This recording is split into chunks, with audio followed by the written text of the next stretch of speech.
Yeah, there we go, Chase. That's a good look for you. See, Chase, I know you just adjusted that. You just adjusted that so that way it would be um like in full focus. This took a lot longer to get going because apparently we have not done this in a while, or at least it feels like we haven't done this in a while. And like all my settings got wiped out. I had to figure out how to reset all this up. I think part of it is because I streamed me playing poker and to Dennis and Evil Bob Dole pretty much last 2 nights ago. So I think that fucked everything up. But we're here. We're back. And Chase is over there trying to adjust his camera so his shirt 5 months too late finally decided to show up. I thought we were all doing this. We weren't all doing. Oh, okay. No, unfortunately. And then I'm pretending like my mic stand came in, and I will put my microphone a little closer. But yeah, no, dude, we're on the wrong lead. We thought we'd get together here and talk a little Oaklawn on Saturday. Um, we recorded a little podcast last night. I've been really actually kind of busy at work today, so I pretty much got straight off and then went back to editing, and so I haven't gotten it out yet, but I will get it out. I'll probably get it out sometime tonight, so keep a lookout for that. I did kind of outline a couple of things that we are working on coming up this weekend, but we'll talk a little bit about them here as well. But why don't I introduce the team in the bottom right? You may have seen him recently on how to get money back from your ADW and I don't know, collect referral links. Apparently, Mr. Mark Capitan, Pack Rat from Discord. In the bottom left, we have a Walmart lied to me on my shipping date, and therefore my shirt didn't come in on time. And I'm drinking tons of mint juleps. Um, and then the wolf himself, the tout of the Discord. Um, and then in the top left, a man who needs no introduction, the best looking guy in horse racing, possibly tied with Matt Bernier. And he had to clean off his camera there a little bit because he thought maybe he saw a blemish on his skin, but in fact, no, it was just a little little schmutz there. We have our boy Caleb, and then I am Josh Cherry Drank, the I don't know. Sometimes I feel like the ringleader. Sometimes I feel like the caboose. You know, can drag along here, but yeah, we pulled up. I pulled up the PPs for Saturday. We got two graded stakes races with the Count Fleet and the grade 3 Count Fleet and the grade 1 Apple Blossom. Which the Apple Blossom, I know, Mark, we talked a little bit about it last night briefly. Didn't really break down the race or anything like that, but just talked about the entries, and this is probably the best field that I've seen assembled all year. Wouldn't you kind of agree? Yeah, I would. Extremely deep field. And quite honestly, the Count Fleet came up fairly interesting as well. But the Apple Blossom's just super loaded. I think there's limited spots to run. I think that older filly division is actually pretty loaded this year, and you're seeing sort of all of the big players show up for that race. Looks like a really deep field. It's going to be an interesting sort of test to see because everybody's sort of gotten a start or two in this year. So it's not like anybody can say, oh, well, they're coming off a long layoff. You're going to get some real honest comparison of all the big players in the division. So it should be a really interesting race. And I think the weather is going to play a massive part, as it pertains to where you want to go in that race.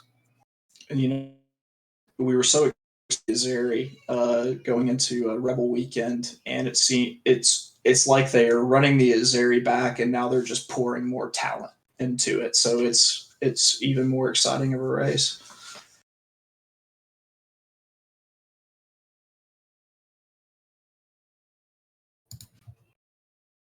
The whole card's good. I mean, there ain't much racing going on. So the racing that is going on, like at Oaklawn this Saturday is actually solid. I mean, you have a couple of Baffords coming in. Desmond, I think, is Bafford, who was supposed to be some kind of horse a while ago.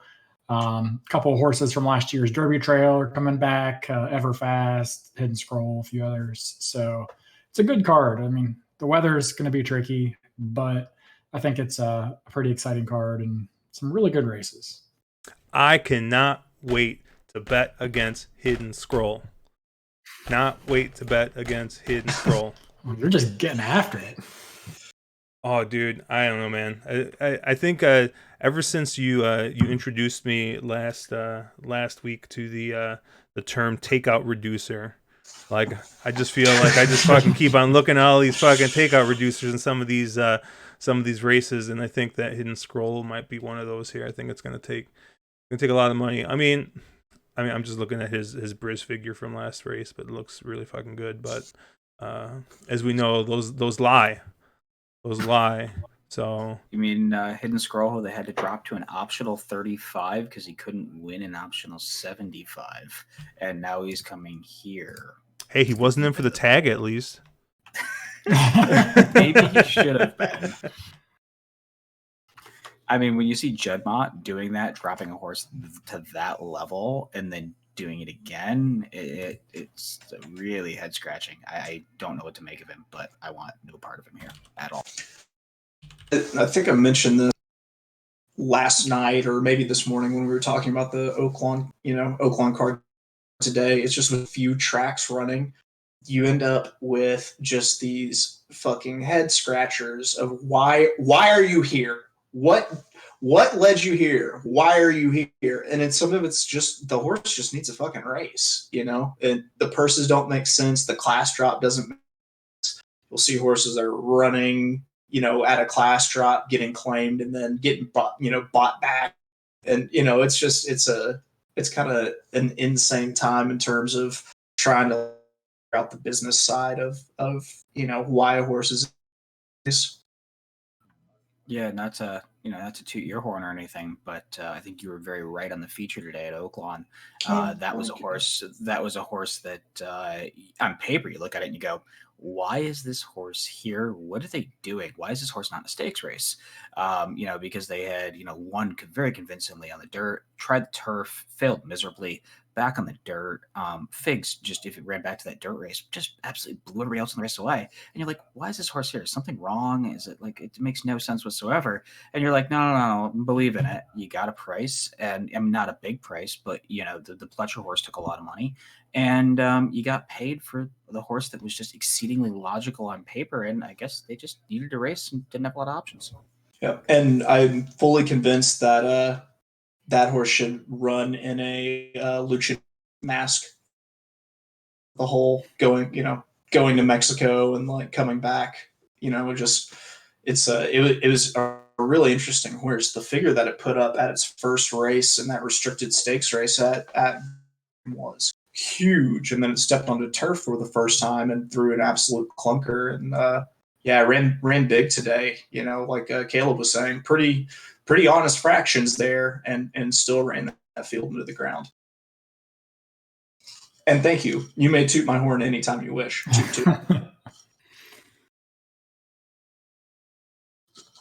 Do you guys want to start taking a look at the 8th race here, the Count Fleet? Why don't we start with that? Yeah, I mean, I'll start. And to me, this race is pretty darn simple. It begins and ends with Whitmore. He's 7, but he loves Oaklawn. He brings his A game. He ran back here in the Hot Springs. Was very impressive versus a couple in here. He's going to get the same pace set up here. He's going to have a ton of pace in front of him to run at. To me, I know this doesn't come up on optics as being a race with a ton of early pace, but boy, it looks like on paper, looking at sort of time form figs, that there's quite a bit of early pace in here.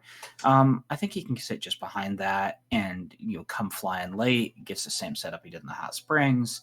And if he runs, brings his A race, he destroys this field. I think he can even bring his B race and still kind of win here. I want no part of Hidden Scroll, who, as we've already sort of beaten up on him. He had to be dropped way down to be, to fire a decent fig. And I don't see a lot of other horses here that I think can, have the closing ability that Whitmore does. You saw everything today. It was, slightly off the pace. I expect it to do the same on Saturday, and I want a lot of Whitmore and try to figure out how to, make trifectas behind that.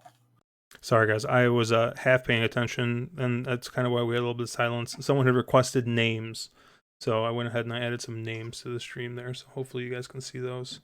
What do you think, Chase? Where'd you already go? Who are you talking to? You cut out. I said Chase. Yeah, sorry. Oh, I have to say that me and Mark are just in a love fest right now. I feel like Mark is pretty the winner. There was a time when he ran in the King Cotton, his first race of the meet, where he got beat by Share the Upside, where I'm not sure if I've shared this before, but is definitely my number one favorite horse that's still that is currently running. When he retired, in my top whatever, probably might even be close to number one for horses that have ever run, because I love the horse, especially with what it's been able to do at my home. And I got to side with Mark here, where it looks like there is absolute ton of early speed signed on between Flagstaff. You've got Luxtonian. You've got a bunch of horses share the upside in the King Cotton. Bobby's Wicked One's probably going to be on the lead here. Yeah, Bobby's Wicked One is more than likely going to be on the lead. The upside has some giddy up right out of the gate, so you can't really ignore it, especially if maybe Bobby's Wicked gets a bad break. I feel like there's going to be enough pace pressure that Whitmore can make a big run at it, which I'm so happy to see, because you start worrying that it's like seeing Kobe and you're worried that he's getting old. In the last game of his career, he drops like 60 points. I think that he's really set up very well here. I also think that Hog Creek Hustle is set up extremely well as a horse that could fire from off the pace. If Hog Creek Hustle can get a clean trip, which is often hard for these closers and double-digit sized fields, because you're either got to get out very wide or you have to find a hole and go. But Hog Creek Hustle on paper has all of the what I would really like in this as a pace handicapper. And I don't think that a Whitmore Hog Creek Ice Cold Exact is outside of the realm of ability here, which would be just fantastic. Hog Creek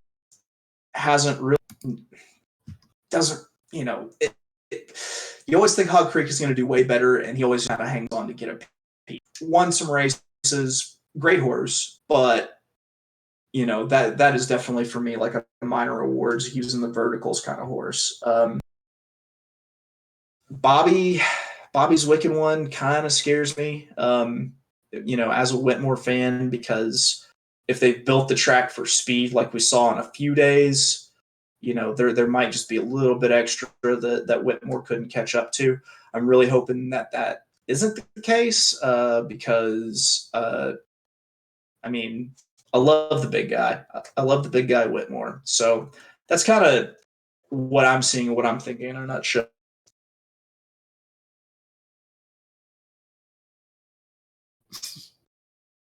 So I think I don't know if Chase is still going, but I can't hear you anymore. I think he's done. I'm done. I was just sitting extremely still. I'm watching the YouTubes trying to see if you're still talking, but it's like 30 seconds behind. So, so the race goes through Whitmore. He's going to be a short price. He's a very easy horse to root for. And I think he gets the right pace set up. I think he's definitely a deserving favorite in this spot. If you're looking for a reason to kind of go against him, which I always am when it comes to favorites, the horse hasn't won a graded stakes since the 2018 Forgo at Saratoga.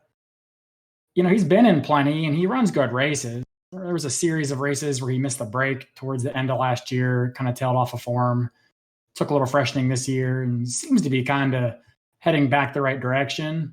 But It's just something for me. If this horse is 2-1, I think he's fair. If he's 7-5, I think you're starting to get to the area where you really need to go against him. I don't have any morning lines, so I don't know what he actually is.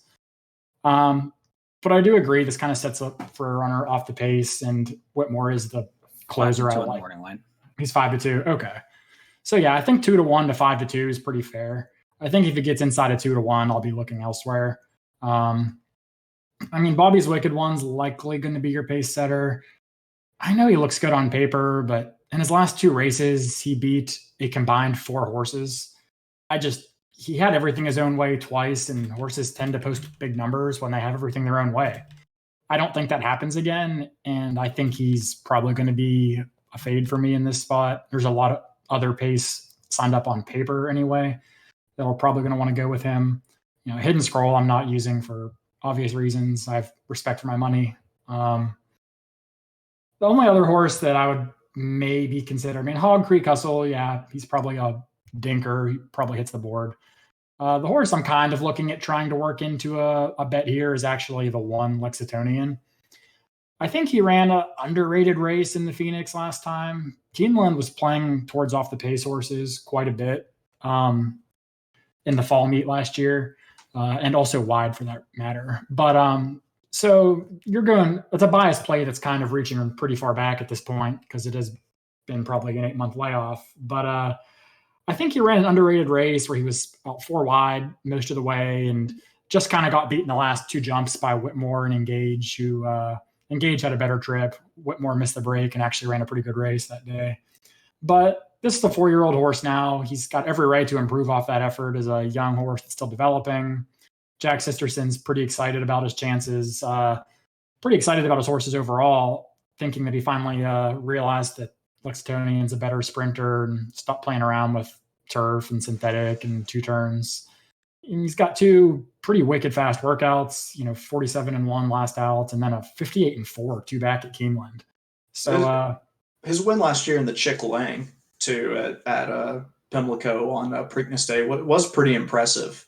Was very impressive. So I mean, if you're looking for a price, I don't think that Lexingtonian is a bad option. Yeah, I think you got to project improvement, but I think that's fair. So that's probably the one pricey. I don't have morning lines, like I said, but 30-1. Lexingtonian's probably the horse I'm most interested in. That's going to be, 8 or 10-1 at least. Literal boxcar odds on the morning line, 30-1. Oh, there we go. Yeah, and just in case you wanted to know, the morning lot odds pretty much it's a 4-horse race here with Hidden Scroll at 4-1, Whitmore at 5-2, Bobby's Wicked One at 3-1, Flagstaff at 7-2, and then you got 15-1 on Mr. Jägermeister, Hog Creek Hustle, Share the Upside at 10-1, and everyone else is 20-1 or higher. So the one other horse that's a bit of a price in here that I do want a little bit of is Nitrous. You guys can talk all you want about him, but he was a different horse last year than he was, was as a sort of 2-year-old. They've just sort of turned him into a closer. Seems to be working for him. His Amsterdam, trying to chase down Chance was hell of impressive. Where he came flying late, but no one was going to get to Chance that day. And his Woody Stevens, where he was right behind Hog Creek Hustle, rolling into a lot of pace, was also super impressive. If track plays fair and you can actually come from off the pace, his figs make a lot of sense. Santana's been running absolutely lights out at Oaklawn this meet. And also, Ask Me Snuff, a real long layoff is really good. He's interesting to me. I don't necessarily think he can win, but he's sort of an interesting to hit the board type at a pretty big price for me as well. Like, I want to play Hog Creek Hustle here, but I believe I went on stream last time. I forgot if it was the GP mile, and I said Hog Creek Hustle is wants 7 furlongs. I think that he the horse is just a specialist. Just wants that 7 furlongs. I think 6 is going to be too short. I don't think he's gonna be able to have enough time to hit at his high cruising speed. I think to catch up to him. I mean, I know we're looking for off the pace horses, or at least just from the quick look at the pace setup that I'm seeing here. I think the horse that I'm going to hitch my wagon to, much to the dismay of myself, and I'm very, very saddened because this breaks so many of my rules. But it's going to be the number 2 Flagstaff. Joel Rosario on a horse at a short price has, he's had a bit of a good stretch of head scratching rides on some short priced horses here, especially at Oaklawn. So, I'm just crazy, but Flagstaff does seem to like the distance. Is 1, 2, and 1 at the 6 furlongs, and is going to be part of the early pace, but I don't think it doesn't need to be on the lead. It's going to probably sit just off, and if when the pace gets real hot, should have first run at everybody here. So I'm going to use your Hog Creek Hustle argument against you here with Flagstaff, which is, I think that's a horse that needs 6.5 to 7 furlongs.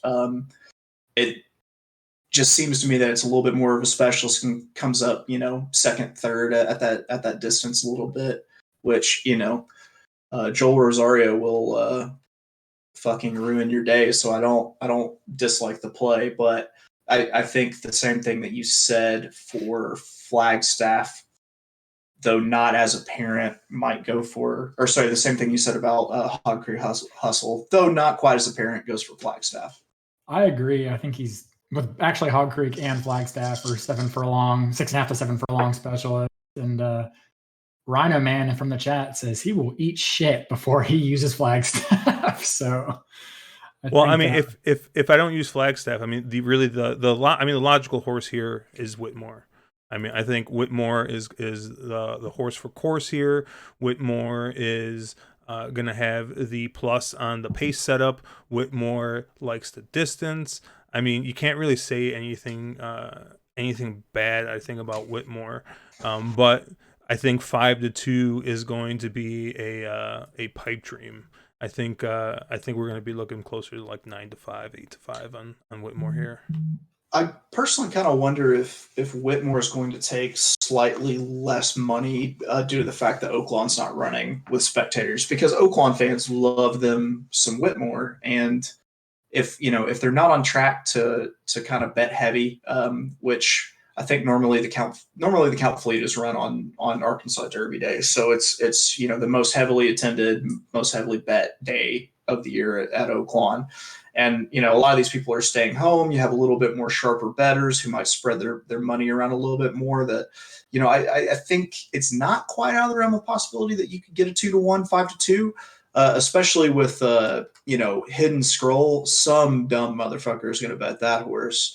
Bobby's Wicked One is going to take some money. So, I'm optimistic that I'll see odds that I want to fire the money gun at. I was going to say, I just realized this is going to be Whitmore's 4th count fleet. Yep. 4th. That's absolutely absurd. Like that's just insanity. I didn't realize that horses could run past the age of 5. Is that a thing? He's a gelding. There's no breeding outside. Yeah, that rule's different for geldings. Yeah. Cut his nuts off. That's what you just got to do to him. Okay, I got it. That's the secret to prolonged success, gentlemen. So on that note, all right. Yeah, I tried to get creative, and I was looking, I was just looking at some of these other long shots. If I squint really hard and cover up one eye, I could maybe make the case for a horse like, I don't know, Wendell Fong, but I think that's going to be more of an underneath type, if anything. I think the top 4 here make a lot of sense. I'm sure Hog Creek Hustle will probably get a piece of the super, at least, if not in the try. But I don't really see anyone. Outside of Whitmore and Flagstaff. That I could probably hitch my if I'm playing something horizontally, which I may be on Saturday. Would probably be feeling pretty good if I had those 2 covered on my tickets. It's it's funny to me that, and I just want to say for the record, actually kind of now I didn't see it earlier, but once Mark brought it up, nitrous, that does look like a pretty nice little play. I always think that ass man does his best work for Winchell Thoroughbreds, right? Racing, and plus, you know, you have Ricardo Santana Jr. who's definitely just hotter than a fucking bottle rocket in July right now, and but I don't know. I had something really profound to say, and then the mint julep hit me smack between the eyes, and I can't remember. Well, what it was I mean, we've talked about this before. Ricardo Santana Jr. As much as we love him, if he ain't on an E or EP horse, you might want to rethink, because now you're not just asking Ricardo Santana to time a run with nitrous, but he's got such a small window to do it in a 6 furlong race. I don't know. I mean, if you go back to the Bachelor last year, there was a hot pace per Brisnet. Looks like they went 21-1, 44-1, so pretty fast, and he was able to close. What? Well, there's the hot pace, and here it comes. So the middle. I assume here comes the middle move. I was not even thinking about that. I was being serious. I was trying to give some kind of analysis, and you guys thought it was a joke. God damn it. Anyways, you reminded me of my point though when you mentioned Ricardo Santana Jr. Ricardo Santana Jr. has traditionally always been Whitmore's jockey. Like that's his guy, and so he makes the jump to share the upside for the King Cotton and gets the win, and Whitmore gets Joe Talamo, and then Whitmore kind of clicks it on in the hot springs, and I feel like Rod Mockwet gave the traditional Arkansas answer to someone who comes crawling back to you to Ricardo Santana Jr., which is "fuck you, buddy. I'm done with your ass. Like, just fuck it. I'm rolling with Smoking Joe now. See you later, Ricardo." So do you think Moquette gave him the W y'all? F y'all? F all y'all? Fuck all y'all. I think maybe he jumped off of that horse that he was has so loyally ridden on to fucking share the upside, who granted won, but does not have the same chops as Whitmore. So I think it was definitely a fuck y'all, fuck all y'all situation. The one interesting thing, and I know we kind of, at least me personally, kind of threw out the pace horses, but at least just looking through the PPs, the one interesting thing about Bobby's Wicked One is going back through November of 2018. If he gets the lead at first call, he wins. So it's pretty interesting. Who's he beat? Hey, he beat Warriors Club, Limousine Liberal. Come on. That Commonwealth, I remember that race. There was so much speed on paper. I threw out every pace horse, and somehow Bobby's Wicked One just got out there by himself. They didn't go that fast, and he just ran away with it at 10-1 or something. Oh, they went 22-4, which, I mean, for this level of sprinter is pretty average, I suppose. Yeah, I just sure. At 3-1, no, he's impossible. I couldn't put money there. At 6 or 7-1, maybe. I wonder who he's been facing. I mean, obviously Hog Creek hustles in his running lines, but I mean, and there's some somebody like a Matol has beaten him, so like a real horse, but he just feels like he's a cut below these. I mean, he's winning 30 cents on the dollar, 70 cents on the dollar, 20 cents on the dollar. I don't think he's been facing much for the most part. He's a hard horse for me to get behind. Really, really hard. If he doesn't win that race to the first call, he's done. That's the thing. And there are some other horses that could legitimately maybe beat him to the first call. Yeah, that's what I mean. He's got a ton of pace pressure in here, and he doesn't. I mean, I don't know if he necessarily doesn't do well with a ton of pace pressure. It seems like the race he doesn't win, he just doesn't break and then gives up about 50 foot from the gate. But he doesn't. There's a lot of pace pressure in here, and I wonder with this type, he's a horse that, and I'm going to throw it out there. I'm going to say he's a cheap speed type. I think that he he's going to face a lot of pace pressure from some real speed horses in here, and I just don't see him holding on. He's probably the one speed horse I'd throw in the bottom half of a exacta trifecta. I mean, out of all the speed horses, I like him best, but I still don't think he's going to win. I mean, Caleb already practicing his trifecta construction. I can see 3 distinct horses that are all going underneath the lead types. I wouldn't be surprised if you see like a 21-second flat opening quarter. Yeah, and it's funny because I know, like, I looked in optics, and they do not have. I mean, they don't have the speed rating crazy high on this race. They do have it as a contentious pace. I was sort of scratching my head at, like, really? What's the speed rating at? It's a 10. ten. A 10. A 10. A 10. Dude, I was thinking it was gonna be like a 30 or something at least. Like, yeah, really? no, it's a 10. Like, I was baffled. It just seems like I'm scratching my head at the optics. Now, they do have it as a contentious hot pace. They got a flame there, okay, and it's got a very good plot fit. But the speed rate just a 10.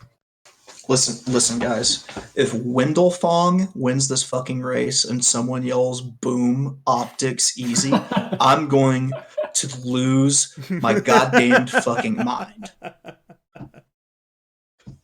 Sorry, I just had to say it.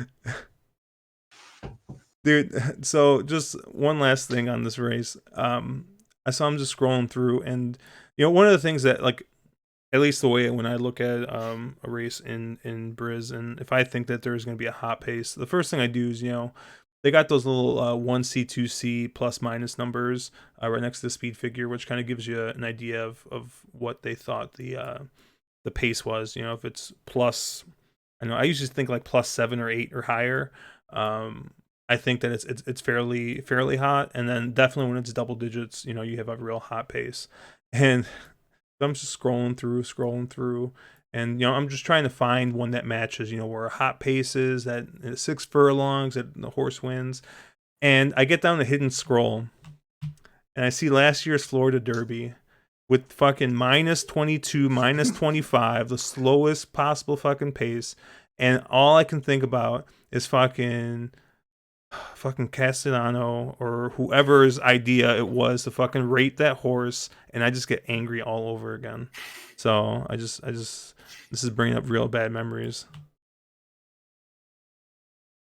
Are we doing the entire pick 4 sequence, or are we just moving on to the? Let's not, considering that took forever and a day. That's fair. Yeah, why don't we I mean, have you guys looked at any of it? Is there any of these races interesting to you? Any I haven't even looked. Any horses you're looking forward to? Yeah. Okay. Why don't we just move on to the race 10 then, the Apple Blossom here, the mile 16th here. I know we didn't really talk about it for the last race, but what's the weather supposed to be like on Saturday? So the last time I looked, the rain is supposed to be rolling in later on Friday, and then really kind of slack off, and you're supposed to get some sun the next day, with more rain coming in between Saturday and Sunday. I'm not sure that rain's actually going to hit during the races on Saturday. Thank you, Jesus. So you might. I have a feeling that the Oaklawn, crew is probably going to work that, good drying to fast throughout the course of the day. So just in case it does become off, who's 2 for 2 for 2 on an off track? Please enlighten me. Your boy Wendell Fong. Boom. Wendell Optics. Boom. Optics. Easy. Bullshit. Yeah, so this Apple Blossom, man, the field assembled for this is like I said, the best I think I've seen all year, especially because the Pegasus was kind of a group of also rans. I mean, I guess you could say that the Saudi Cup maybe. So why don't we just say this is the best race on American soil we've seen this year here.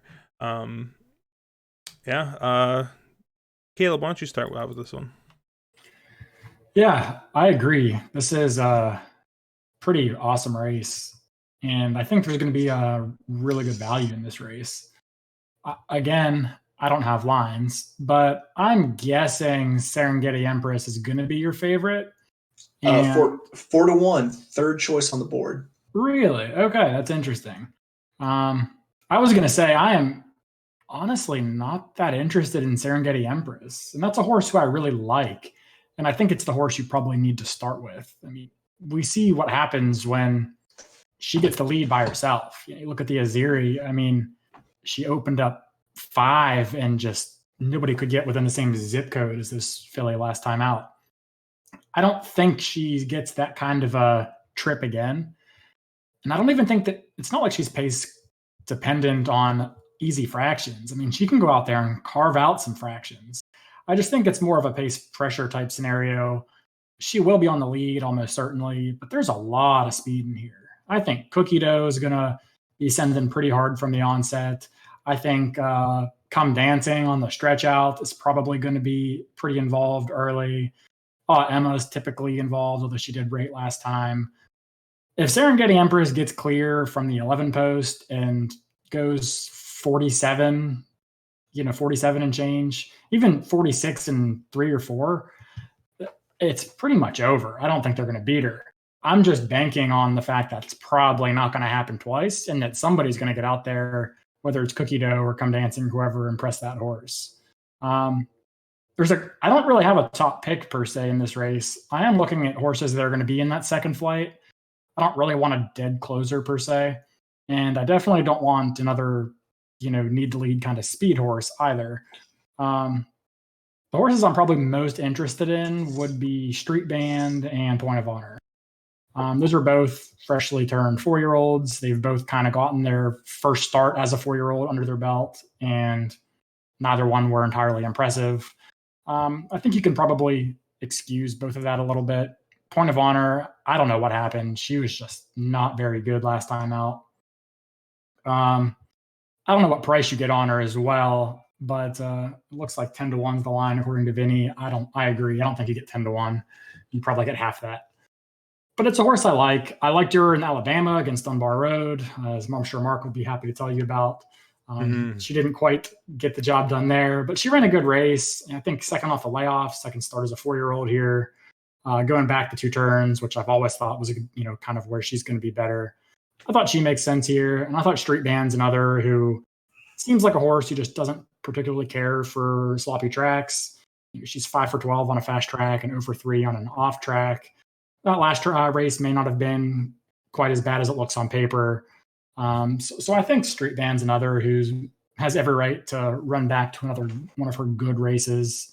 But it probably would have to be the right price on her. I like Point of Honor better, and I'm afraid Street Band might be shorter. I'm not really sure, but Street Band I'd probably demand a bit of a higher price on. But those are kind of the first 2 I'm looking at. There's a lot of ways you can go here, and I'll be very spread out in this race, but curious to see what maybe Josh or Mark or Chase think.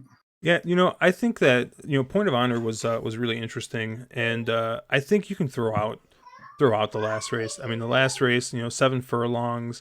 The horse definitely wants to go further than 7 furlongs, and I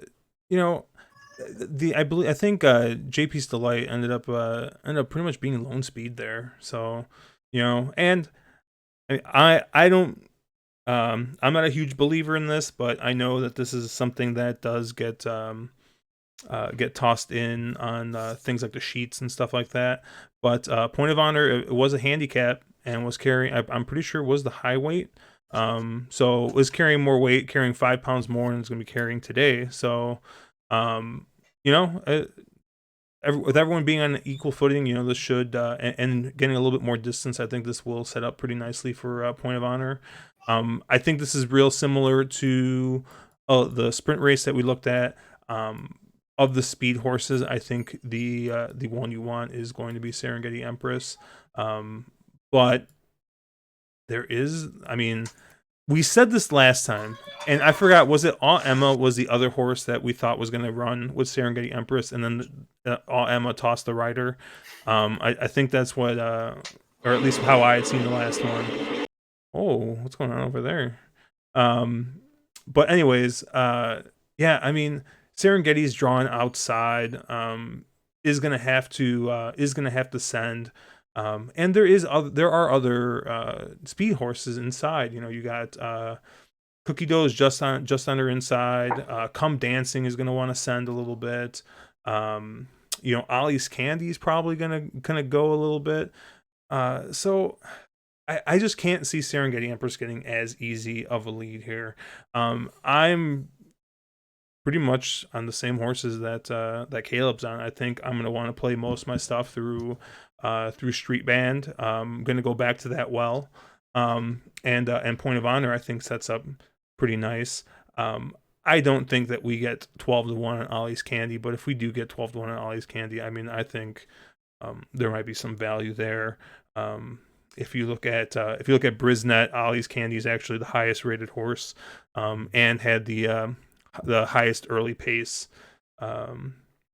last race. So really, the kind of the horse that is kind of the X factor for me, that I kind of don't know too much about this horse. It's pretty lightly raced and is going to be drawn way outside, but has run some really good races, is CC, the 14. I don't know what this horse is. This horse could be just a complete monster. And you know, the run style that Briz kind of assigned to the horse is a P run style, so the presser type. But man, that horse has put up some early pace figures that pretty much match up with every other horse in here, including Serengeti and Ollie's Candy. So it's going to be interesting to see from the 14 post what they end up doing with this horse. And I'm not. This might be the perfect time to kind of dive into some replays and look at some of those other races. But what do you think here, Mark? Go ahead, Mark. I'm sorry. Oh, if you want to, Chase, but I was going to say, for me, this race is a very binary equation, and it depends on how the track comes up. For me, if this track comes up dry, I think that Cookie Dough and Serengeti Empress end up very much in the lead and blow each other up. Every time that Cookie Dough has been in a race with Serengeti Empress has not run well because she's had a lot of early pace pressure.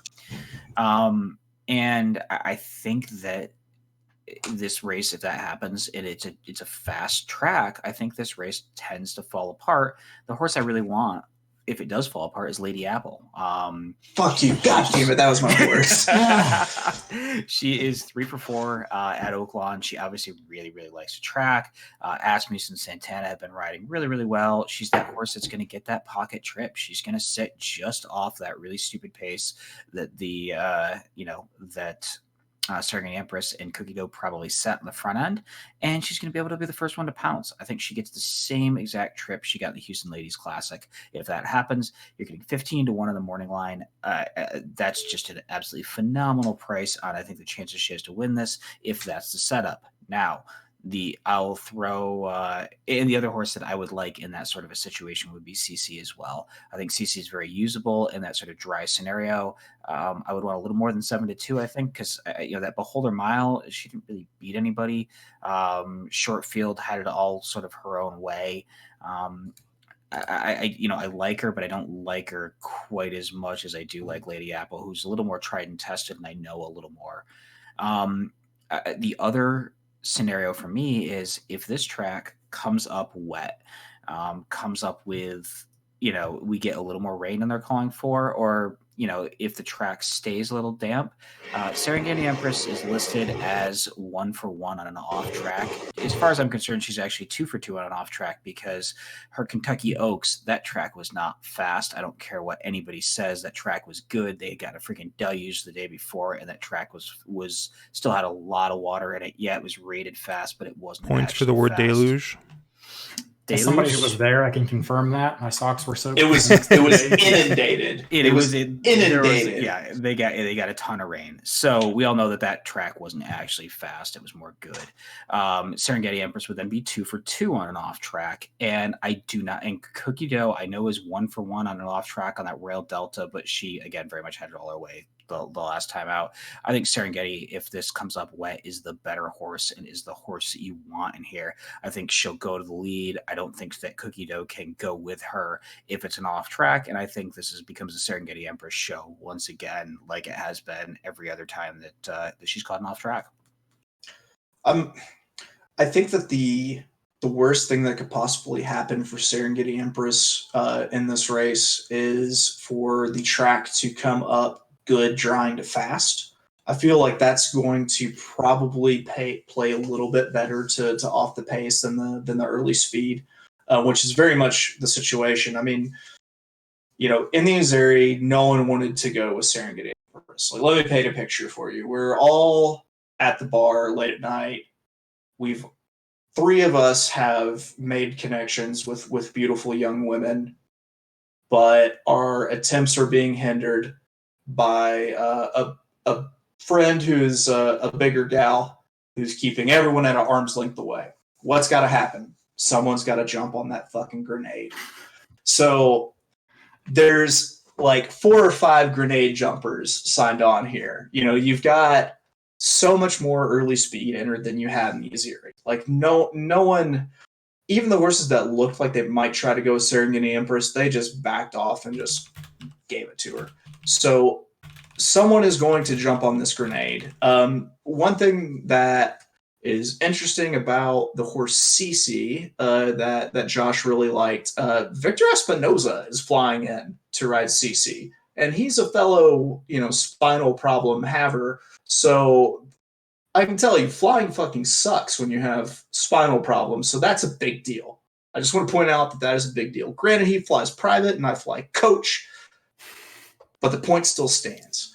I already revealed who I really liked. I really liked Lady Apple because I really kind of want that versatile running style, that EP running style that Lady Apple has. It's going to have a little bit more closing kick. And then also my other horses that I really kind of wanted in this one were horses that Caleb mentioned. Definitely Point of Honor, who lost some tough races, and those races were lost to Dunbar Road and Guarana. Did I say that right? Mark, I'm going to refer to you. Did I say Guarana? Yeah, you did say Guarana. Yeah. Who lost to the metal band Guar. The Chad Brown Fabulous Fillies, yeah. Who? Chad Brown's Fabulous Fillies from last year. That was the twosome. Who's Chad Brown? Oh, sorry, Chip Braun. Fabulous Fillies. I'm sorry, my bad. I that fellow I'm familiar with.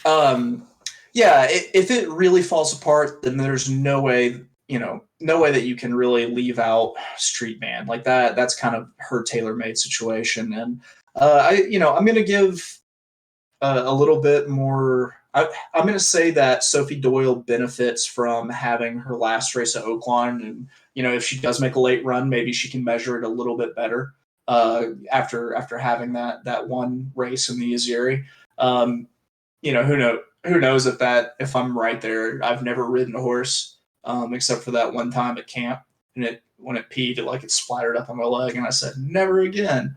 So someone is going to jump on the grenade. I wouldn't be surprised if it's Coach Lucas's horse. He doesn't seem like the type that's going to back down from an early speed challenge. He's the guy who sent Bravazzo after Justify. It didn't end well for Bravazzo, of course, but it doesn't seem like he and his boomerness would back down from sending a horse to a speed duel. So. Yeah, isn't he too old to be a boomer? Isn't he past the boomer stage? I don't even know what you call past the boomer stage, honestly. Like a Lindy Hopper. Greatest generation, I think is what they call themselves. Pioneer. Yeah, it's a dance that they did in the 20s, the Lindy Hop. I want a lot of Lady Apples. A good friend of mine, Tim Stedman, Titan of Litigation, texted me earlier, and he was like, I want some of what the morning line maker at Oaklawn is smoking, because Lady Apple at 15-1 is fucking insane. That it seems like you won't they're get that. We all know you're not going to get that. it's another I don't know. situation. That last race was a sure fucking stinker. Yeah, but look at both of her. Or, look at her last two off track goings. I mean, the Azeri came back as a 70 buyer, and she ran a 60 in the Bama. She does not want it off track. Just doesn't want it. So I'm completely fine saying that was track, not her. I mean, And you look at the one off track. The one off track win was when she broke her maiden at Oakland, and she was going to break her maiden at Oakland Park that race. Like, you have to throw out that one off track win because she's not an off track horse. I completely agree with Mark. You're so fucking wrong, Josh. Dude, I'm gonna show up. I'm gonna be fucking tossing water onto the damn track. I was all over Lady Apple last race. I'm not bitter whatsoever. Who are you on this race, Josh?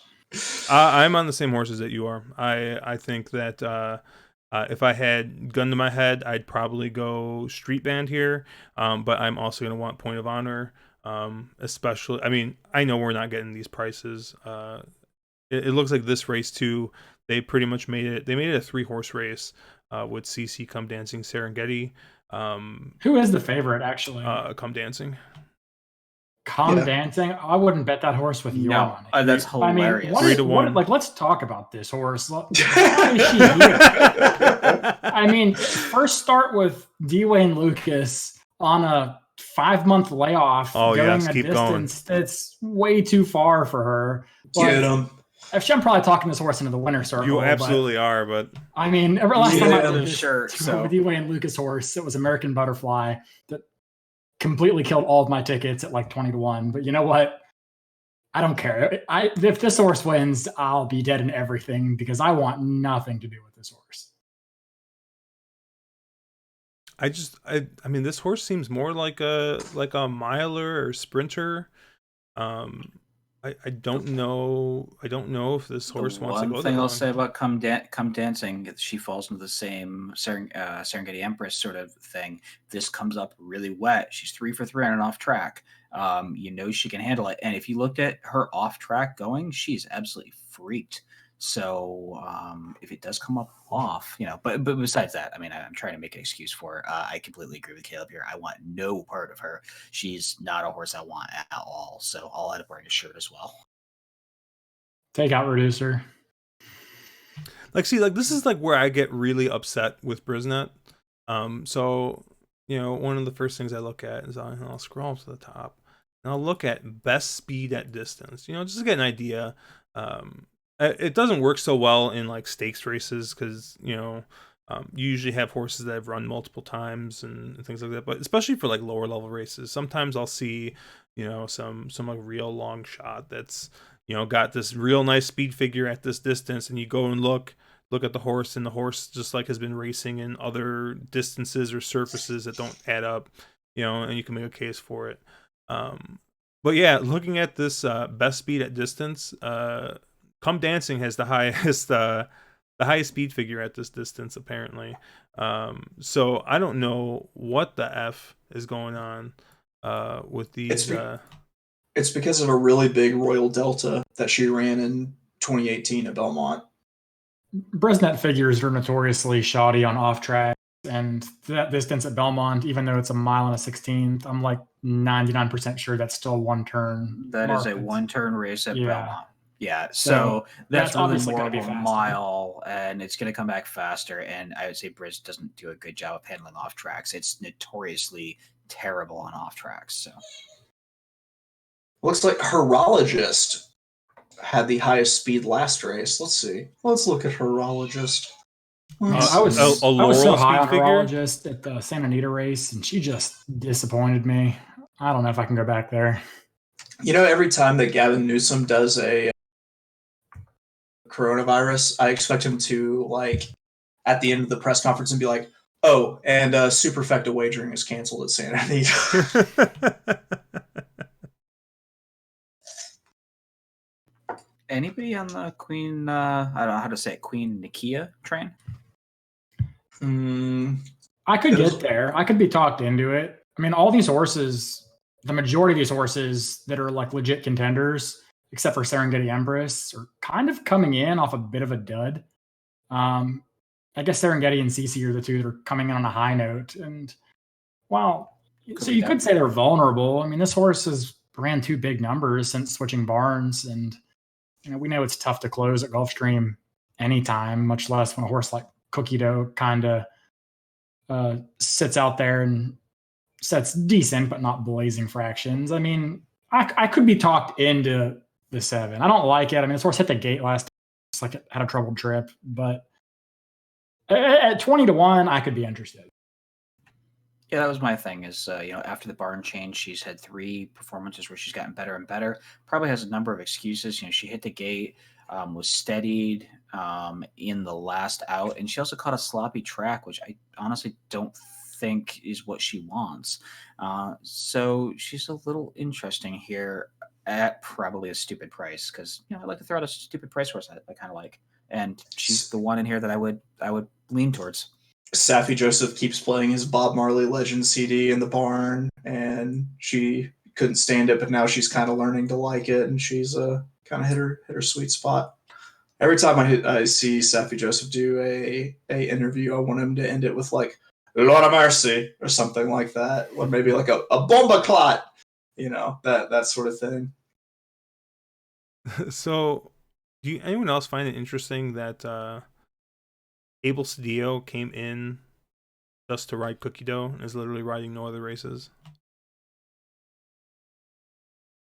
No. I would if it wasn't what Abel Cedillo be doing. Yeah, that's the thing. If it wasn't Abel Cedillo, maybe. But what other options does he have at Gulfstream? Like, really? No. I mean, it's just really odd that just come in and ride this one race. I mean, I don't know. I don't like Cookie Dough. I just think I was like, oh, Abel Cedillo. I'm like, I wonder what other races he's riding for. And I'm scrolling down to the bottom, and I'm like, oh, he's just here for this race.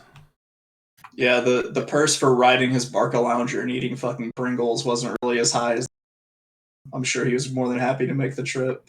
Yeah, so I mean, but then you get into this whole game of, is Cookie Dough really just a setup horse for Queen Nakia? And because that's the Saffy combo. I don't think either one of them are.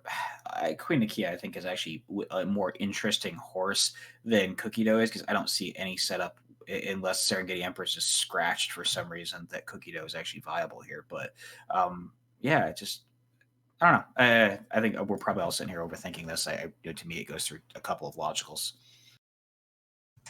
And see, Cookie Dough also has the trainer who is most likely to get super high and spend 20 minutes eating a roll of cookie dough. I'm going to keep going in on the Saffy. Keep going in. Our boy Shu. I don't know if you follow him on Twitter. I think what was it, at Fake Maven, I believe. He's been doing a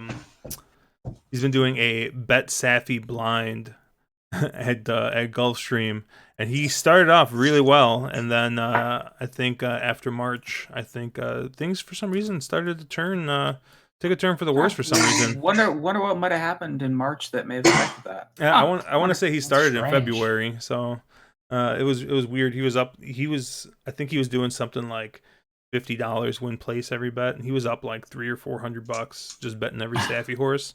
And then I think now he's down like 30 or 40. Like, he's not down a ton, but it was a pretty large swing. So what does everyone make of Steven Asmussen now that he's just rattling off winners? Because there was a little bit of that question of, he went super cold right about then too, and now he's just right back at it. He reminds me a little. I would say he reminds me a little of a Todd Pletcher, where he has cold streaks, and I think Asmussen's always been prone to that. It was the first month of the meet, he was just a little off, and his barn was a little cold. Like I don't know. I mean, I know Pletcher's prone to that. You'll see Pletcher where he'll have a Belmont meet where for the month of Belmont he'll suck, and then he'll get to Saratoga and be good. Or first couple weeks of Saratoga he'll suck and then be really good the back half. I think trainers have barns at round in a form. I think Saffy is more suspect being off than an Asmussen is, albeit I don't really like Asmussen. He's not a trainer I'd ever put a horse with. But I don't know. What do you guys think? See, like me, like I have this like weird issue with these trainers that, especially someone like Steve Asmussen, who runs at all of the big tracks and also runs at Lone Star. So I mean, like, it's just and Billy Rogers. Yeah, it's just like it's so hard with like Steve Asmussen, because it's just like he's got such a huge barn. Like, it's just crazy. I mean, like, Broberg is similar, but the thing is that Broberg also plays the claiming game, I think, a little bit more. If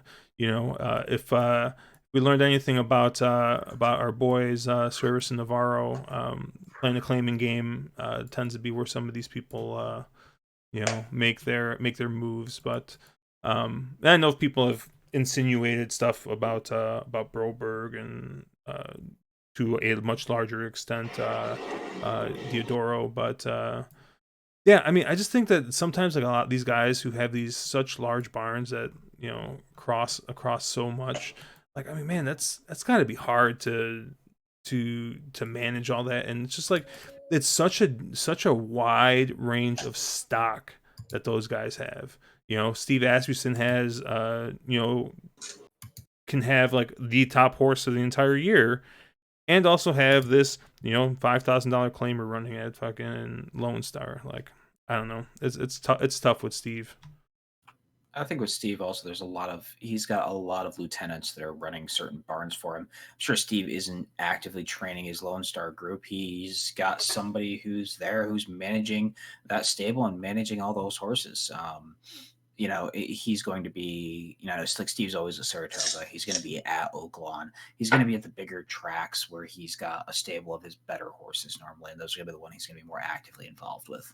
Some of it, I really think that is just kind of Hall missed his oats. You had Ricardo Santana Jr. had to have such a long extended layoff because of the 14-day quarantine after going to New Orleans for the fairgrounds, for the Louisiana Derby, and then he comes back and they just start rattling off wins together, and he was playing this weird mismatch game of what jockey do I go to next, because previously in previous years he would always go to Ramon Vasquez if Santana wasn't available. And so you can just kind of look at the PPs for the previous weeks, and it was like, all right, I'm going to throw Tyler Bays on this one, I'm going to throw Martin Garcia on this one, I'm going to throw Joe Talamo on this one. And I think Hall just missed his oats. Peanut butter needed its jelly, sort of thing. Yeah, I wouldn't overthink it. I mean, who was that in the chat? Partez. Yeah. I mean, Barn could have had a bug. Could have been missing Santana. Could have just. There aren't many tracks running right now, so the tracks that are running are having bigger fields and more competitive races than Oaklawn may otherwise be having in the middle of April. There is no Aqueduct, Belmont, or whatever, Santa Anita. Gulfstream Championship meets over. There's no Keeneland, so a lot of your better horses are Sam looking for places Houston to run. Yeah, I guess that also. So yeah, I mean, if Asmussen was losing everywhere, that might be cause for concern. But he was still picking up wins at some of these shitty Nebraska tracks. Will Rogers and Fauner. I mean, he had a cold streak. Could have been a bug in the local barn here at Oaklawn. Clearly, it's been kicked out now. So I don't think. I wouldn't fade him. I wouldn't ride the hot streak. I just think he's probably a regression back to the mean more than anything else. He will run in Oklahoma, but he will never lower himself to Fauner. He has standards. Yes. Well. I mean, he does like Remington. Remington will be Lone Star, Sam Houston. Remington is clearly a level above Fauner. I don't know if he can get any lower than Fauner. It's like the California State Fair circuit is above Fauner. Yeah. I got to be honest with you guys. I'm actually kind of interested to see what ends up happening with Lone Star this year, if they end up running and opening up and running. Because I really think they can't do ADWs in Texas. Well, I'm just really interested because since I mean, that Sam Houston meet was really pretty freaking good. I mean, we had full fields pretty much every single night on the turf and on the dirt. And a lot of it has to do with the purse structure. They injected a bunch of money into the purses in in Texas, and at least from what I heard, it's supposed to trickle down also to Lone Star. So it'll be interesting to see if that continues. I always have a soft spot for tracks that run at night because it's just nice to get home from work and have something running. And with these West Coast tracks not running right now, that's probably the next one that might have a chance at reopening. That'll be running at night. So It'll kind of depend on what is also running kind of during the summer while Lone Star is running, because you've got whatever Sam Houston is running, you've got Gulfstream. There's really just not a whole lot of places that are open and going. So it kind of it makes sense that Sam Houston can do a little purse increase and actually bring in some decent little talent, have some pretty good races. But say if in a world where we have all of our possible racing options open this summer and Lone Star has to compete with it, it's going to be difficult for him, I think. But who knows? Yeah, but look, and I think for me, even, we'll complain about we're not going to get all soba on this and complain about how every race we watch is the worst race we've ever seen. But even with some of these like lower level tracks, like something like Sam Houston, Lone Star, and Remington, and we're talking like when I'm saying low level track, I mean maybe we'll toss Mountaineer in, but it stops there, all right? Because we got that, and then we got like 6 feet of concrete, and then we got just a pile of shit, and then we got Fauner underneath that. All right, I just want to make that very clear. All right, I think Dennis has also said that he used to think Mountaineer was the worst track, and then here came Fauner. But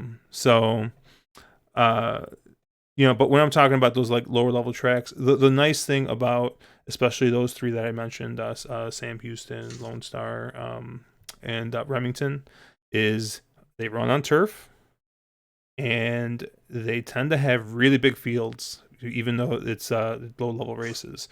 Sometimes you'll watch Mountaineer and you get a bunch of 6 and 7, 8 horse fields, and then you watch Remington on Thursday or Friday night, and they have like 10 horse fields in every single race, and it just gives more opportunity, I think, the more horses you have running. So can we take a moment here, Mark, to realize how so very close we were to having to eat our words about improbable last Saturday? Yeah, let's not talk about that, because that got a little scary for a couple minutes or a couple seconds there at the top of the stretch. We were nose away from looking like some real assholes. But in the end, we look like geniuses. Yes, sir. Although, even though Cousin Cletus never showed up with a wheelbarrow, as we there was no wheelbarrow. No, Cousin Cletus came up a little bit light. I always laugh because remember we were talking yesterday, or I believe I had threatened violence against anybody who had attempted to bet improbable, and I completely forgot about Mario. I completely had forgot about Mario, and of course there he was. There was Mario, improbable on his ticket. God bless him. Single. Was he single to improbable? I think he was single to improbable. He was all about the improbable. I'll tell you what, man. That improbable is going to win a graded stakes this year. I mean, It will not happen. No, it'll be a Del Mar with 4 horses. And I said, and mind you, I said graded stakes. I didn't say grade 1. I said grade. I said graded stakes. I did not say a grade 1. I said a graded stakes. It might just be a grade 3. A grade 3 at Del Mar with 4 horses? Yeah, okay, sure. No, I said he's going to eat great steaks. He's going to have an Omaha steak this year. Not a Jeff Ruby steak? A Jeff Ruby steaks? Shout out to our boy Mark Patterson. Everybody is complimenting Mark Patterson from Mountaineer and his handicapping ability. If you haven't read it yet, there is an article out there. I have to pull it up. You have to Google for it. But it talks about how Mark Patterson, I forgot what Nancy's last name, McMichael, I think. They're the 2 people from Mountaineer. And like essentially how you handicap their talking, because it's like apparently every time Nancy, like right before the show, like the race is going to come up, Nancy goes, well, what do you think about this horse? Apparently whenever she asks that, like that horse is all of a sudden live. So it's kind of funny. So I think if you just search for Mark Patterson Mountaineer, it's like the second or third article that pops up.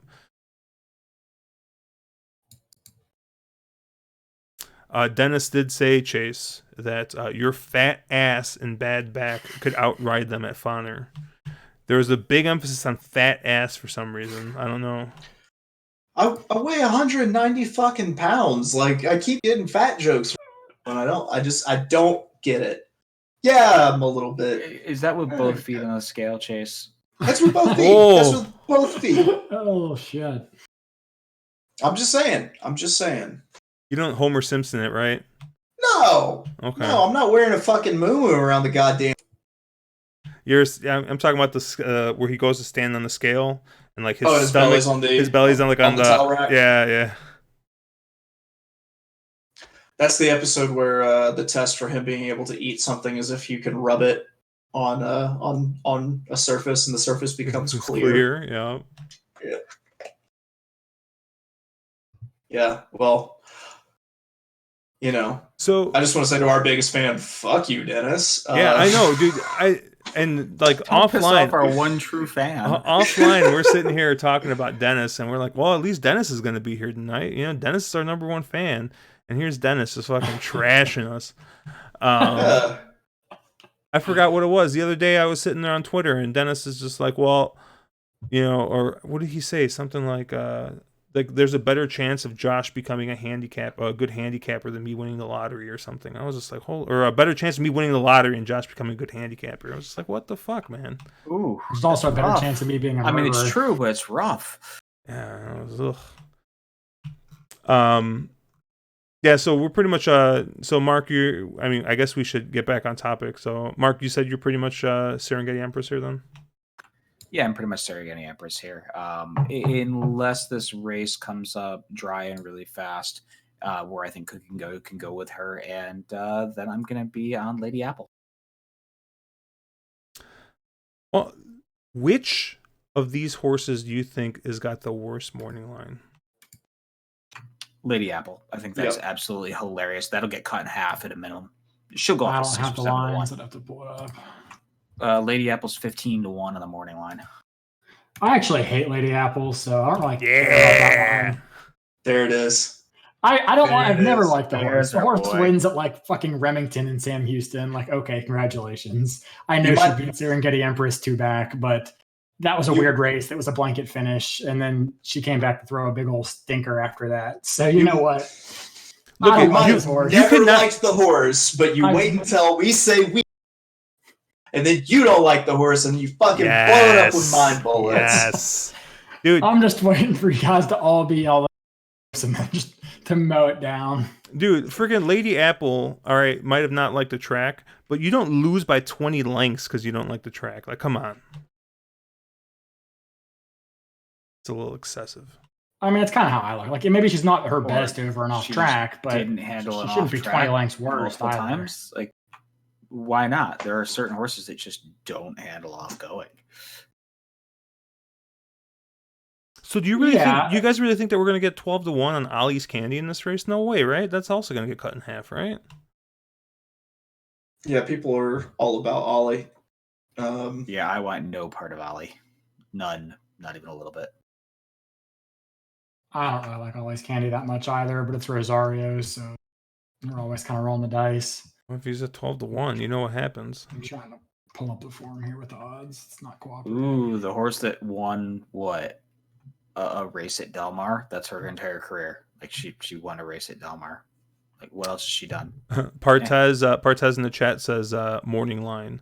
Racing is a tape cassette living in an iPad world. Who gives a fuck about a morning line? He's got a very valid point. It's true. I mean, I honestly think the worst morning line is probably Convincing 3 to 1, but worst in the opposite direction. That horse will probably be 10 to 1. I don't think you'll get 10 to 1, but it wouldn't surprise me if you get 7 to 1, 6 to 1. Yeah, I don't know. I mean, Yeah, that's crazy. I looked at this and I just somehow apparently I glazed over the fact that Come Dancing was 3-1. I thought that So- was somebody else. We can take this a step further. Who's going to be the favorite at post time in this race? Serengeti Serengeti Empress. Empress. Serengeti Empress. Okay. I mean, do you agree? Yeah, I agree. I think Serengeti Empress is gonna be like 5-2. I think she's a deserving favorite, and I think the public is going to see Kentucky Oaks and a huge win last out, and she'll be favored. Dennis asking, what odds can you bet Come Dancing at? At fucking 1,000,000 to 1, probably. I mean, I would literally need like 50 to 1, and I still wouldn't play her horizontally. No, I wouldn't. I just think it's too far. I would need to win Oaklawn. Like, they would need to give me the track and casino for me to go in on Come Dancing, I think.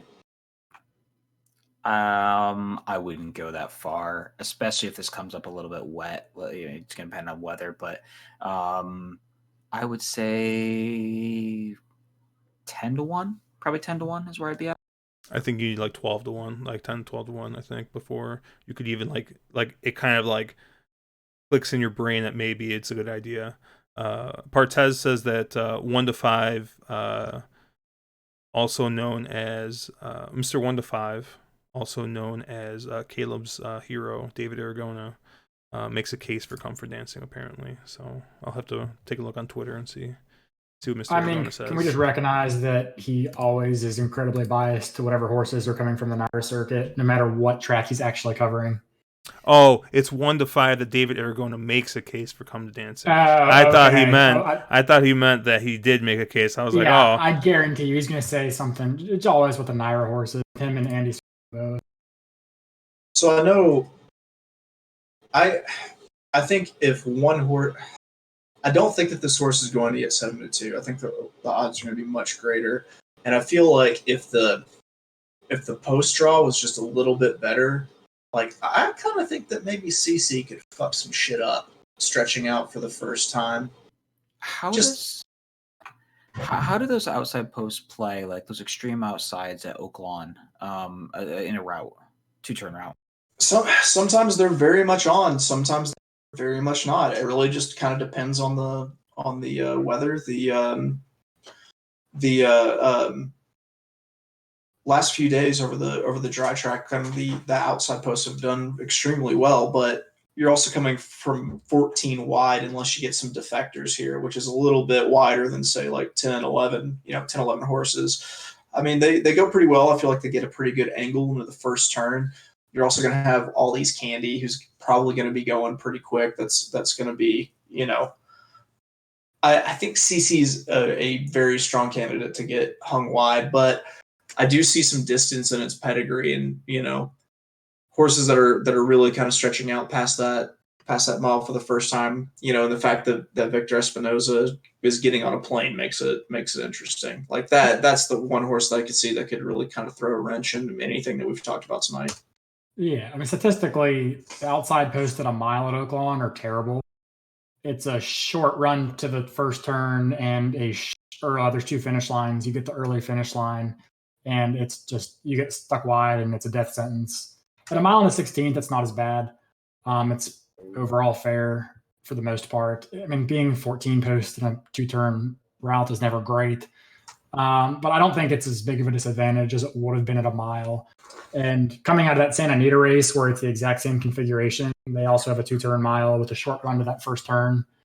I think that I'm not too worried about the distance. I mean, it's all about the ride. Can she tuck in 5th somewhere and 4th and get in the 2 and 3 path, or is she going to be in the 6th path into that first turn? And if the horse can work out a trip, I'm very interested in CC. It's just 7-2 is a tough price to swallow. But if you can get 5 to 1, 6 to 1, I'd become a lot more interested.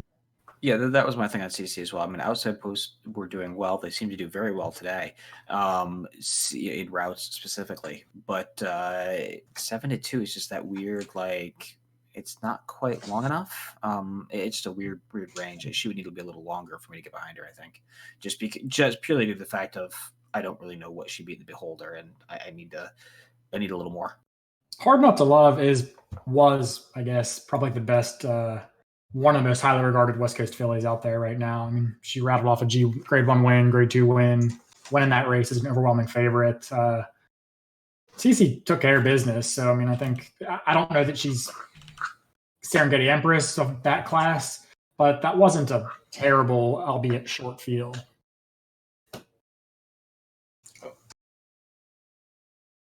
A couple more comments here from the chat. Cortez once again is asking why no. Real quick, Josh, I need to pee, so do I have to turn off the microphone? Yes, turn off the microphone, here? Please. Don't pee on stream. No stream on stream. Partez is asking about no love for Flagstaff, and I did say that I do love Flagstaff. I think that it's the clear second choice in that race, but I know you guys aren't very enthused about betting him. I mean, he's a grade 2 winner because he beat Roadster, and I mean Roadster. That's barely a horse. I mean, the horse lost to Captain Scotty. It's an allowance horse, 2 back, and I just think this horse needs 7 furlongs or at least 6.5. And Espinoza made the trip out here and elects not to ride this horse. I mean, there's a lot of signs here that kind of make me a little curious. I think this horse gets the right pace set up, but that's probably as far as I can go. Yeah, I want to. Or go ahead, Mark. I was going to move somewhere else. You're going to say Flagstaff is usable. I just don't know how I want to use the horse. It's going to be very.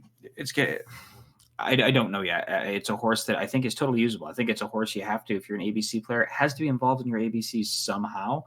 I'm not quite sure yet where that is.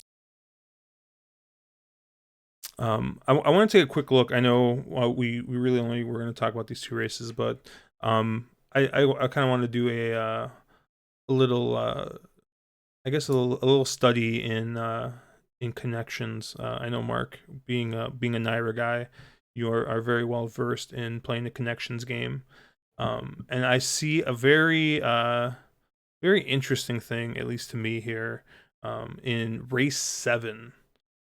Which is it looks like it's a 1 mile allowance race here, and the favorite here is going to be Desmond, Bob Baffert horse, who's shipping into this. Martin Garcia is riding for Bob Baffert, which in of itself is not. I don't think it's too crazy. He rides for Baffert all the time, but don't you think it's a little weird? Rosario's ridden this horse before. Abel Cedillo's ridden this horse before. Both of these jocks are in town for this. You think it's kind of weird that they're going to Martin Garcia here for this one? Not really. I mean, Baffert rides Marty a lot. I think he does. He's got really great, Jackie Trainer stats with Marty up. Marty is a good, he's been very good here in this meet at Oaklawn. I think that doesn't set up any red flags to me. And I'm just doing a real quick look. I haven't obviously walked through the race yet. The 5 makes a ton of sense on optics. It seems like a horse, probably a deserving favorite in here, probably the horse to beat. I think Martin Garcia, he used to have this tack out west, I'm pretty sure. He did get a few mounts for Baffert, and he worked out a lot of Baffert's horses in the morning. So it's not totally surprising to see him get this mount. I mean, it is a little bit, I guess, unusual given the last 2 riders are in town and end up either with no mounts or elsewhere. But it's not surprising that Garcia gets it, to me, given the history those 2 have. Yeah, and I guess that's what I was more pointing at, is the fact that the 2 past riders of this horse are in town. I mean, I guess you make the case that Martin Garcia has I think, what is he? He's around 20% right now at Oaklawn this meet. I think 19% right now at Oaklawn. Yeah, so I guess you stick with somebody who's familiar with the track, as opposed to Abel, who's coming in, and Rosario, who's not exactly lit the world on fire while riding here. Yeah. Oh, he has. Wait, Rosario's 38% at Oaklawn. What the fuck? Rosario. The thing I would look at is Marty up for Bob Baffert in the past year is hitting at 24%. He's like at 29 mounts, but he's still hitting at 24%. So I wouldn't look at, he's how I would approach it is his percentage with the trainer is better than his normal win percentage. And it's, about on par with Baffert's yearly win percentage. So for me, I don't look at this as being suspect. I look at him as picking up a good local jock. I don't think Rosario has a lot of mounts at Oaklawn, unless I'm confused. He's only got 13 mounts. He's hitting at 38%. But well, I must be on Rosario the other 62% because I swear to fucking God. Me too. Yeah, I was gonna say Marty Garcia has 216 starts at Oaklawn, so he's a good local jock.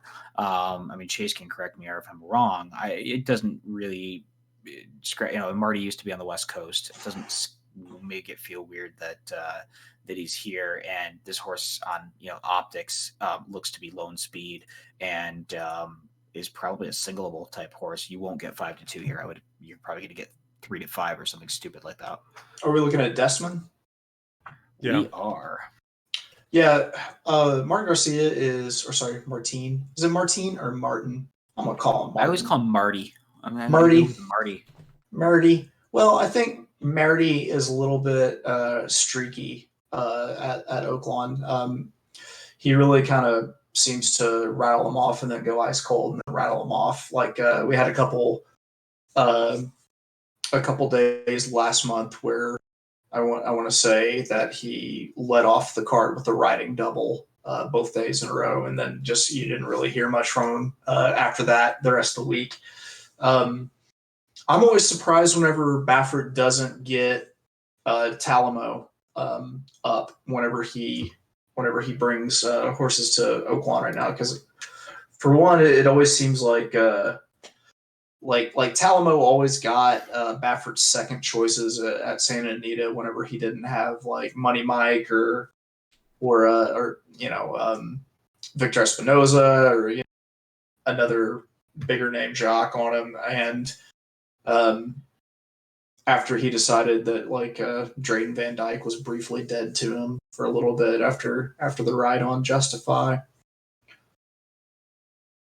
Yeah, I think in the vein of connections, our dear friend, maybe second fan, Evil Bob Dole, just kind of jumped in and said, have you talked about the out-of-town jockeys, showing up the local jocks?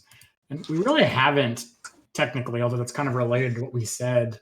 But that definitely felt like the case last weekend. We had a couple of big races where, you had the Oaklawn Mile and then the, I forget what the other one that was the prep for the Arkansas Derby. The Oaklawn Stakes. Yeah, the Oaklawn Stakes. And, you had these out-of-town shippers come in, and they pretty much, ran that entire late sequence. Drayden had an upset with a 20-1 horse where he just made the lead and went unpressured on a horse that, looked a little bit tough to get to. You had Gabe Saez on the 50-1 in the Oaklawn Stakes. You had a Rosario put the two favorites back to back. And then, that's Rosario on two favorites. Like, that doesn't happen, but it does seem like these out of town guys show up and, all of a sudden, Garcia and some of these local 20% jocks, Tyler Bays and whatnot, are all of a sudden pretty outclassed. It could be a function of the mounts and the races, but I definitely think that you do have to give the edge a little bit to some of these bigger name out of town jocks that are coming in for just a couple of races. So we should downgrade. We should downgrade Chelsea Bailey's mounts on Saturday. It's hard to go below 0, but I guess. You have Ricardo Santana Jr. is below trade on that same card just to throw that out there. David Cohen did have a ride I was none too enthused with on Sir Rick, though. Like, just not a smart ride. Are you talking about David Cohen, who just recently blocked me on Twitter? David Cohen, because apparently he did, the one and only David Cohen. Yes, the one who didn't like the fact that he criticized Ricardo Santana, and I just clearly pointed out that he whipped another jockey.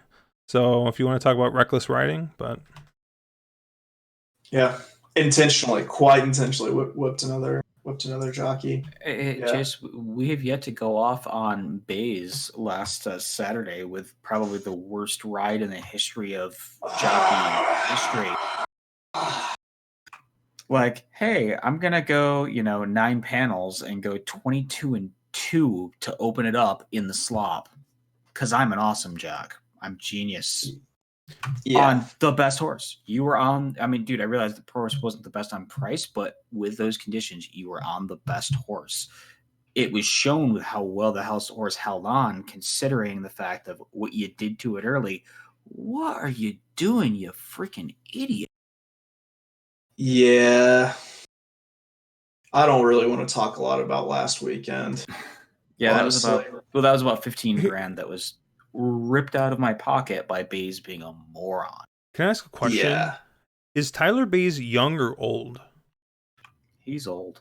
Yeah. He's old, He used to also ride at Santa Anita for Sadler and Ronus Racing. Yeah, ever and ever and ever. Back in the day, he was a big name California jock, and he's got to be 40 now. Yeah, but he was okay. So he's not that old. Okay, he's not like BL Goff, but he's 37. Yeah. Yeah, he's 37. I know there's like 25 Bayses, and I get screwed up on all their ages. So there's like a Russell Bays, and yeah. What about the ride by the previously mentioned Marty on fucking Farmington Road? Yeah, that was bad. It was just a oof. So a couple more questions here coming from the chat. So Partez is asking if we also mute Vic Stauffer. No, I find I've been doing a lot of guided meditations which focus on the breathing, and so I've gotten very used to the sound of heavy breathing that kind of permeate your thoughts and kind of calm you down. So I find Vic relaxing. I also love it when you just get it wrong. Yeah, he's at mute all the time. He's just the worst announcer that ever did announce a horse race. It's classic Empire. I really like it when there's a photo finish and I can't tell who wins and he calls it because then I know it's the other horse. Yeah, he's wrong 100% of the time. He's never right ever. There's a couple things. Jason Beam, he's got an excellent podcast. If you haven't listened to it, I think it was the Jason Beam horse racing podcast. Now it used to be the Barn, but Jason Beam is a part-time race caller. He used to be full-time, but I forget which track it was, but he always tells the story about there was this horse that had a real similar name to a horse that he called like the day before, and the horse is coming down the stretch and is about to win, and he calls the horse the wrong name, and the owner just calls him up and just chews him out, and he like apologizes, and he felt really bad. He's like, oh shit, like this is like the owner's like moment of the sun, and like moment in the sun, and I called the wrong name, and like I'm like, man, like he took it really personally, and I'm like, man. Like the amount of people that have to call Vic just pissed off about his calls have to be astronomical, because he doesn't have the wrong name. He's just got the wrong fucking horse sometimes. What was the race last year? He just fucking called Rosario was on a horse, and he just called it like the completely wrong name. I forgot what it was, but So all right, real quick funny story. 2 years ago, maybe last year, I took my mom to one for her birthday. It's kind of her thing, like just me and her go on Super Bowl Sunday, because like there's no one there. We've got the box. She actually does a little handicapping herself, and I was like, hey, it'd be cool is like if on top of this, if we had I had some sort of like experience for her too, and I'd gotten to where I knew, a lot of folks are on the track from playing in handicapping tournaments there. So I got set up to where we could go up to the booth and watch Vic Stauffer make a call in person. And he was kind of talking through it, obviously talking very much down to us because he assumed that we knew nothing. And but he's going through the names, and it's kind of like Ron Burgundy, like warming up for the newscast, like, and he keeps saying, like, he's reading off the paper and he's saying this horse's name wrong, and my mom finally jumps in and corrects him. It's like, that horse's name is Chocolate Ice Cream. It's like, oh, thank you. It's like, so you know, if you're listening to the call, you know, Super Bowl Sunday 2 years ago, then, you know, my mom saved you some fucking big stoffer sadness that race. Dude, I'm just laughing because and Partez here in the chat has just got the word yes in capitals.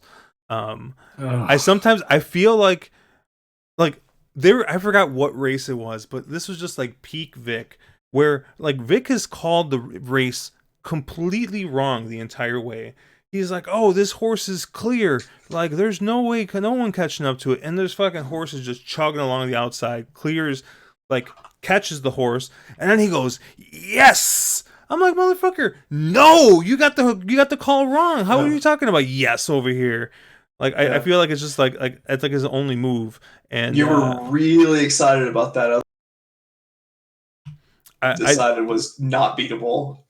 See, and now Partez is talking about Richard Grunder, talking about he doesn't like him either, but I think Richard's fine. But if we want to talk about guys I like, I actually really do like Pete Aiello from Gulfstream. Love Pete. Miss Pete. He's great. Miss Pete. Dude, I just love, like, I don't know, he's gotta like obviously practice it, but I don't know, there's at least like one or two races where he just makes a really, really good pun.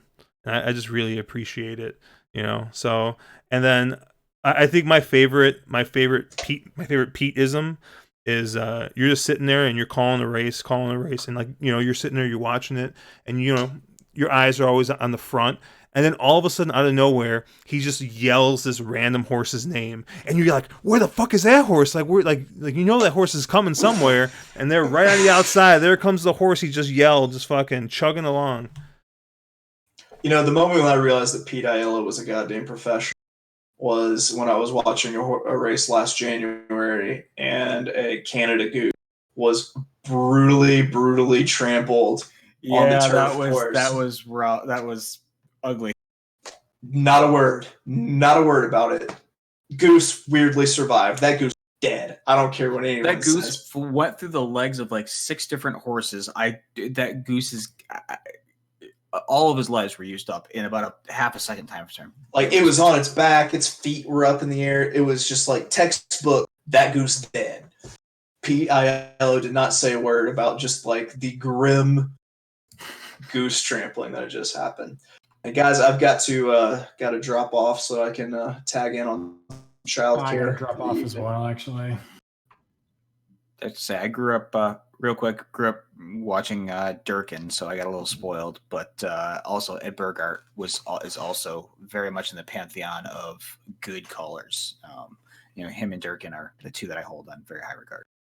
The last thing I'll say is, if you're listening and you're watching out there, whoever announces the races at Fauner, you have to come up with something different than ding dong on the front end, because these horses are not ding-donging, because you cannot ding-dong at 50 to the half.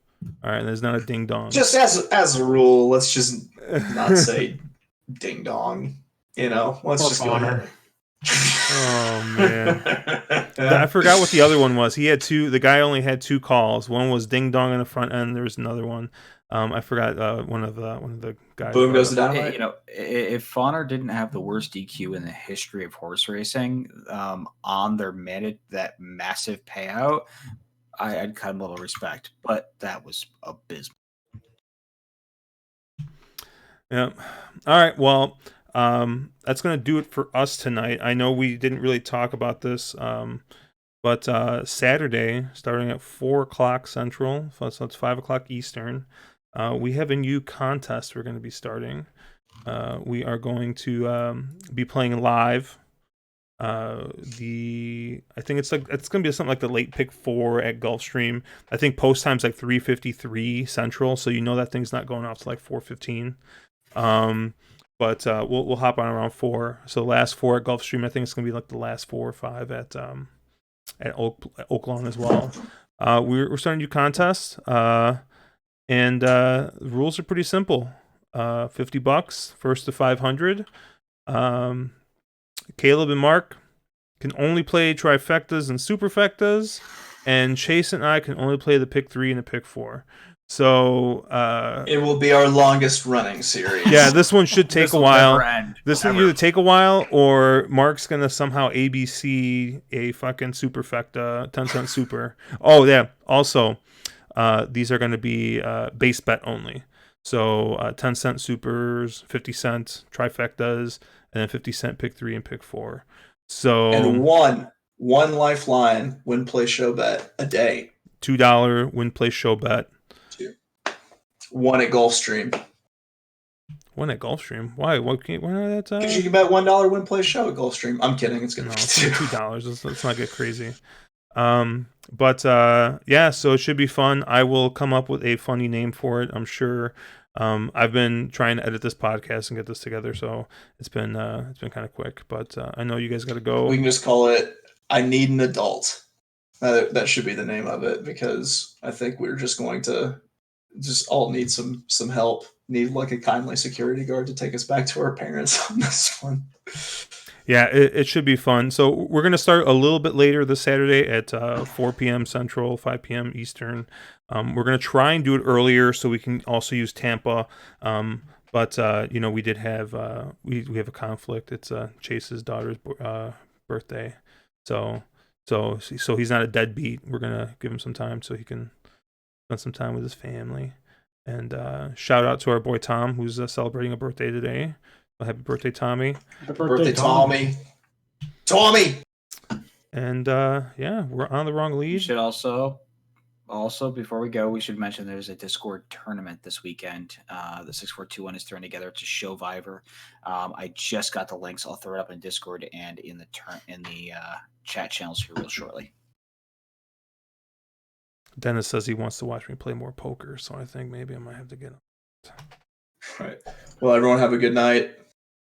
All right, guys, have a good night. We're on the wrong lead. See ya.